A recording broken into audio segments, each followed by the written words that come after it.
The debate about anarchy is endless, because anarchy is an illusion, whether you are being governed by an organization or governing yourself. It's why the advocates for self-government had it right. Even if you choose not to govern your own actions, and let all your impulses and reflexes do everything, you would be giving up mental governance of your actions for instinctual governance of your actions. So anarchy doesn't exist, which means all of us are really just against the current forms of government. Information is the convergence of elements of reality which can be converted to and back to something in reality. Entropy is the major obstacle to information. DNA is an example of information language the universe works with. It is literally your body, highly compressed. Cancer is the result of entropy in genetic information. We may say we call it information because our brains are wired for it, but that same argument means 2 plus 2 equals 4 only seems that way because our brains are wired for it.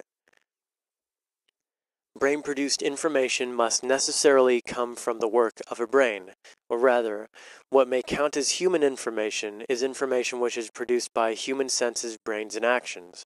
Natural information is information produced with pre-human objects, humans being a subproduct of the universe or nature, or whatever you'd like to call it.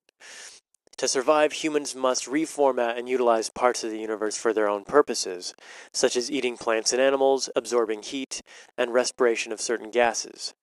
If you do believe information is a real observable phenomenon, as real and observable as the air, which you can feel anytime there's wind, consider this.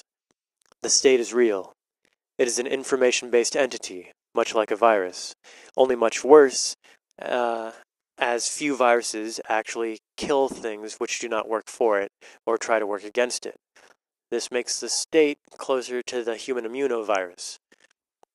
The state uses mostly human information systems and some canine to subdue, control, leech, and kill non-compliant systems. Killing non-compliant people for humans is irrational, as they are potentially useful resources in the future. The state kills non-compliant humans because they may have information which is a threat to it. Alternative organizational methods are potentially lethal to the state, and the state, endangered, eradicates it. It must necessarily eradicate alternatives, because if it did not, it would not survive. The adaptation of the state is facilitated by the malleable and programmable information structures in parts of the human brain. Testing has shown in game theory, in natural theory, and in several simulators that the base incentive for life in the universe is reproduction. The quality of the reproducing organism is driven by environmental conditions, including competition from other forms of life which use similar resources. Human beings are the only necessary resource of the state, and information structures are primary forms of competition.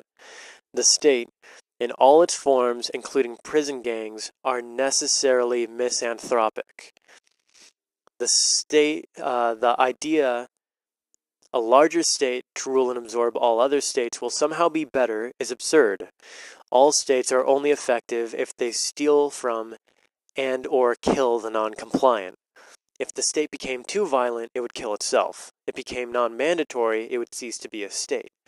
That is, the state would be beaten by other information. The state operates and exists by information it receives from equipment and people. This is important to remember. The state is not alive. Life is internally regulated chemical reactions. This is why people look at anarchists like crazies when they claim the state is an illusion.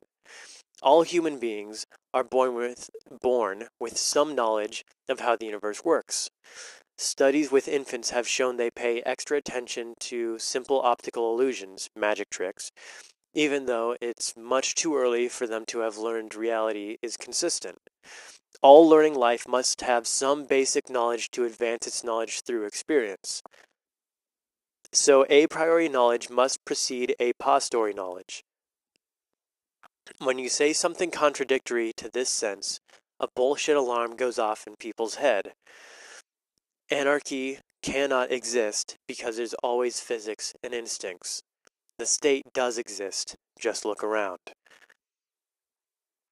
The state must use false information to survive. It is ideologically based in false information. And should a person become able to determine the truth of something personally, and value that determination, the person would become a potential threat to the state. This is why the state discourages people who do not entertain false external ideas. One last thing, the state uses names other than government agencies, and I will leave it at that.